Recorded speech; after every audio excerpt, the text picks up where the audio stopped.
Book audio में स्वागत करता हूं मैं आपका दोस्त ब्रजेश और अजीश नायर का लिखा हुआ उपन्यास फकीरा मैं आपके लिए लेकर आया हूं। पिछले अंक में हमने जाना कि कुसुम अब शिवन की जिंदगी का हिस्सा बन चुकी थी। कुसुम शिवन के बिना अपनी जिंदगी की कल्पना भी नहीं कर सकते थे। आज काजल के घर पर रात में रुकने का प्रोग्राम बना था। छत पर शिवन के गले लगकर कुसुम बहुत भावुक हो रही थी। चलिए बढ़ते हैं कहानी में आगे की ओर।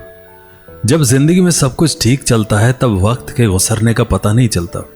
खुशियों के बीच जिंदगी बहुत खूबसूरत होती है। इंसान हमेशा यही चाहता है कि जिंदगी उसके मुताबिक चले, पर ऐसा होता नहीं है। सुख और दुख के बिना जीवन ही नहीं है। वास्तव में ये दोनों हमारे द्वारा निर्मित ही है। जब सब कुछ हमारे पक्ष में हो और वही जिंदगी में घटित हो जो हम चाहते हैं, तब सुख अस्तित्व में आता है। और ठीक इसके विपरीत जब सब कुछ हमारे खिलाफ हो और ऐसी घटनाएं घटित हों जो इंसान को अंदर से तोड़ कर रख दे, तब दुख का काला चेहरा जिसे हम देखना तो नहीं चाहते पर फिर भी देखने के लिए मजबूर हो जाते हैं। इन दोनों में संतुलन बनाकर बिना विचलित होकर आगे बढ़ना ही जीवन का खूबसूरत अभिनय है। सुख में कभी कभी इंसान इतना खो जाता है कि उसे यकीन हो जाता है कि उसके जीवन में दुख आ ही नहीं सकता, और यही इंसान की सबसे बड़ी भूल होती है। सुख में अक्सर इंसान अपनी सुखद अवस्था में रहता है, वह कुछ नया करने का प्रयास ही नहीं करता है। और ठीक इसके विपरीत दुख में छल नहीं होता। वो तो मनुष्य को बताता है कि संसार में अभी उसे बहुत कुछ करना है। निरंतर कर्म करना और फल की चिंता न करना ही मनुष्य का धर्म है। आदर्श का आखिरी वर्ष बचा था और मैंने एक प्राइवेट विद्यालय में पढ़ाना शुरू कर दिया था। कुसुम और काजल बीए के बाद प्रतियोगी परीक्षा की तैयारी में लग गए थे। रिया बीए द्वितीय वर्ष में थी। मोनिका ने अपने परिवार की इच्छा के विरुद्ध शादी कर ली थी। उसका पति रमन फैक्ट्री में काम करता था और मोनिका से बहुत प्यार करता था। उसकी हर इच्छाएं पूरी करता था, लेकिन मोनिका में थोड़ा सा भी परिवर्तन नहीं आया था। वो आज भी लड़कों के साथ फोन में घंटों बातें करती और कभी कभी उन्हें मिलने के लिए घर में भी बुलाती थी। शादी के 1 साल बाद मोनिका ने एक लड़के को भी जन्म दिया था, पर उसके बावजूद भी उसमें रत्ती भर परिवर्तन नहीं आया था। रात को देर से सोती और सुबह देर से उठती थी। उसका पति रमन सुबह जल्दी उठकर घर का सारा काम करता और नाश्ता बनाकर काम में चला जाता, और मोनिका महारानी की तरह देर से उठती थी। कुसुम और काजल भी कभी कभी मोनिका से मिलने चली आती थी। कुसुम को अब मोनिका से कोई शिकायत नहीं थी, क्योंकि उसे लगता था कि अब मोनिका शादी के बाद मुझ पर डोरे नहीं डालेगी। उसका सोचना सही भी था, क्योंकि अब वो समझ चुकी थी कि मैं और कुसुम एक दूसरे के अलावा किसी और के बारे में सोच ही नहीं सकते थे। एक दिन हमेशा की तरह शाम को मैं और कुसुम विजय पार्क में बैठे थे। मेरे हाथों में उसका हाथ था और उसने अपना सिर मेरे कंधे पर रखा था। दुनिया के झमेलों से दूर हमारी शाम बहुत खूबसूरत होती थी। ये एक ऐसा वक्त होता था जब हम अपना मोबाइल साइलेंट मोड में रखते थे। चाहे कुछ भी हो जाए, हम नहीं चाहते थे कि हमारे बीच के ये खूबसूरत से 2 घंटों में कोई बाधा उत्पन्न हो। अच्छा सुनिए, कुसुम ने कहा। हाँ बोलो कुसुम, मैंने सुस्त तरीके से कहा। मुस्कान की शादी है, कुसुम ने कहा। शादी? ये लड़की तो बड़ी जल्दी में है, मैंने मुस्कुराते हुए कहा। नहीं नहीं, आप नहीं समझ रहे हैं। क्या नहीं नहीं, और क्या नहीं समझ पा रहा हूं, तुम समझा दो। उफ, आप भी ना हर वक्त मजाक करते रहते हैं। अरे पगली, तुम बताओगी तो पता चलेगा ना। अच्छा रुकिए बताती हूँ। हाँ बताओ मैडम, मैंने फिर मजाक में कहा। जबरन शादी करा रहे हैं उसके पिता, कुसुम ने कहा। मतलब जबरन मतलब? मैंने आश्चर्य से पूछा। मतलब यह कि वो पढ़ना चाहती है, कम से कम उसे पढ़ने का मौका तो देना चाहिए ना, कुसुम ने चिंता जताते हुए कहा। कुसुम की बातों में सच्चाई थी। अगर मुस्कान पढ़ना चाहती है तो उसे पढ़ने देना चाहिए। ये तो गलत है, सरासर गलत, मैंने उत्तेजित होकर कहा। हाँ आप एक बार जाकर उसके पिताजी से बात कीजिए, कुसुम ने विनती की। मैं क्या करूंगा वहां जाकर, मैंने आश्चर्य से पूछा। प्लीज जाइए ना, आपकी बात को वे लोग समझेंगे, मुझे यकीन है, कुसुम ने रिक्वेस्ट करते हुए कहा। यह बात तो सही थी कि मुस्कान के घर वाले मुझे बहुत मानते थे, पर इस विषय में मेरा बोलना उचित होगा या नहीं, ये मुझे नहीं पता था।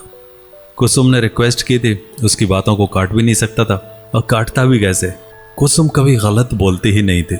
मैंने तय कर लिया था कि मैं मुस्कान के घर जाऊंगा, पर अकेले नहीं, साथ में कुसुम और आदर्श को लेकर जाऊंगा। हम कल शाम को चलते हैं, मैंने कहा। कुसुम ने मुझे खुशी से गले लगा लिया। उसे पता था कि मैं इस असंभव कार्य को संभव कर सकता हूँ। मैंने आदर्श को फ़ोन किया और उसे अगले दिन शाम को अपने घर बुलाया। हम थोड़ी देर तक पार्क में बैठे थे और उसके बाद हम वहाँ से निकल गए। ठंडी ठंडी हवाएं चल रही थी और जल्द ही बारिश होने लगी। मैं और कुसुम एक चाय की दुकान में रुक गए। भैया 2 चाय बनाना, मैंने कहा। भैया कड़क चाय प्लीज, कुसुम ने कहा। चाय वाला मुस्कुराने लगा। उफ, ये बारिश पता नहीं कब रुकेगी, कुसुम ने तेज बारिश को देखते हुए कहा। रुक जाएगी मुन्नी, चिंता काहे करती हो, कड़क चाय पियो, एकदम कड़क, चाय वाले ने कहा। उसने हमें चाय दी, हम चाय का आनंद ले रहे थे। वो चाय पीती हुई मुझे देख रही थी और मैं उससे, मौसम इतना मस्त था कि मन कर रहा था उसे अपने बाहों में ले लूं। मैं उसके करीब गया और धीरे से उसके हाथ को पकड़ लिया। उसने हाथ झटक दिया। उसने मुस्कुराकर और शर्माकर अपनी नशीली आंखों से मुझे देखा और फिर नजरें झुका ली। वो अपने रुमाल से चेहरे में पड़ी बारिश की बूंदों को पोंछ रही थी। मैंने फिर उसके हाथों को पकड़ा और फिर उसने अपने हाथों को मोड़ लिया और मुस्कुराकर सिर झुका दिया। अब तक कड़क चाय की मांग करने वाली बिंदास कुसुम अचानक शर्माने लगी थी। यही उसके स्वभाव की खूबसूरती थी। उसके अंदर हर गुण था और इसी कारण मैं उसका कायल था। कोई देख लेगा, उसने धीरे से कहा। तो क्या हुआ, देखने दो, मैंने कहा। अरे अरे क्या, चुप रहिए आप, ऐसे कहकर वो दूर जाकर खड़ी हो गई। तो फिर शर्मा कर मुस्कुराने लगी। उसका इस तरह मुस्कुराना मुझे पागल बना रहा था। उसके चेहरे पर मौजूद बूंदें उसके मुखमंडल को और खूबसूरत बना रही थी। वहां दूर क्यों खड़ी हो, भीग जाओगे, इधर मेरे पास आ जाओ, मैंने शरारती अंदाज में कहा। हट, बदमाश हो गए पूरे, मैं यहाँ एकदम ठीक हूँ, वो चुलबुले अंदाज में बोली। उसका यही अंदाज तो है जो मुझे धैर्य खोने के लिए मजबूर कर देता है। तुम वहाँ ठीक हो पर मैं यहाँ ठीक नहीं हूँ, तुम पास आ जाओ, मैं एकदम ठीक हो जाऊँगा, मैंने दिल पर हाथ रखते हुए कहा। वो हंसती हुई दुकान से निकल गई। मैं भी चाय वाले को पैसा देकर उसके पीछे पीछे चल पड़ा। मैं दौड़कर उसके नज़दीक गया और साथ साथ चलने लगा। रिमझिम बारिश अभी भी हो रही थी पर हम बारिश से बेखबर निकल पड़े थे। अब हम थोड़ा बहुत भीग गए थे। उसकी पीठ पर बूंदें स्पष्ट दिखाई दे रही थी जो मोतियों की तरह थी पर बर्फ की तरह पिघल जाती थी। प्रकृति ने जैसे उसकी सुंदरता को बढ़ाने का जिम्मा उठा लिया हो और बूंद को दूत बनाकर धरती पर भेजा हो। इतना शर्मा क्यों रही हो, मैंने हाँफते हुए पूछा। आप तो चाय की दुकान में ही शुरू हो गए, उसने कहा। अरे पास आने को ही तो कहा था, चलो कोई बात नहीं, मैंने कहा। हम कॉलोनी के अंदर प्रवेश कर चुके थे। बारिश के कारण कोई बाहर नहीं था। थोड़ी दूर पर ही ललन भैया की दुकान थी जो नजर आ रही थी। भैया की दुकान बंद थी, शायद बारिश के कारण दुकान जल्द बंद कर दी थी। हम दुकान के करीब पहुंचे। मैंने उसके हाथों को पकड़ा और दुकान के अंदर खींच लिया। क्या कर रहे हो, कुसुम ने पूछा। बस कुछ बात करनी है, मैंने कहा। चलिए घर कॉफ़ी पी लीजिए, फिर आराम से जो कहना है कहिएगा, वो आराम से बोली। नहीं, मुझे अभी बात करनी है। अच्छा ठीक है, बोलिए। देखो कुसुम, अब तो तुम मेरे जीवन का अहम हिस्सा बन चुकी हो, जैसे अम्मा और रिया है, वैसे अब तुम भी हो मेरे लिए। अगर तुम मुझे छोड़ दोगी तो मैं जीवित नहीं रह पाऊंगा।